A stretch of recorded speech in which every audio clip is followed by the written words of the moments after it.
షర్మిల రాజకీయ పరిణితి లేకుండా మాట్లాడుతున్నారు అన్నారు మంత్రి కొట్టు సత్యనారాయణ. చంద్రబాబు నాయుడు ఉచ్చులో పడిపోయారన్నారు. ఏపీకి ద్రోహం చేసిన కాంగ్రెస్ తో షర్మిల చేతులు కలపడం దురదృష్టకరమన్నారు మంత్రి కొట్టు సత్యనారాయణ. షర్మిలమ్మ గారికి ఇంకా పరిణతి రాలేదు. ఆవిడ తెలంగాణలో వైఎస్ఆర్ తెలంగాణ పార్టీ ఏర్పాటు చేసి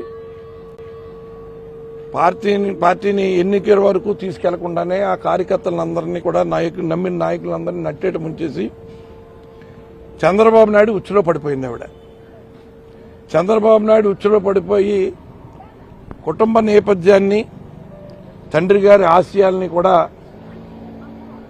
మరి గాలికి వదిలేసి ఇవాళ చంద్రబాబు నాయుడు దుర్మార్గుడైన చంద్రబాబు నాయుడు చెప్పిన స్క్రిప్ట్ ప్రకారం నడుస్తుందంటే చాలా విచారం కలుగుతాం. అసలు కాంగ్రెస్ పార్టీ ఎవరైనా సరే ఈ రాష్ట్ర ప్రజలకి ద్రోహం చేసిన కాంగ్రెస్ పార్టీతో చేతులు కలుపుతారా?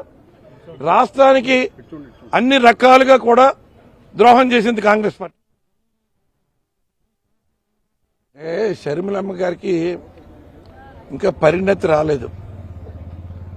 ఆవిడ తెలంగాణలో వైఎస్ఆర్ తెలంగాణ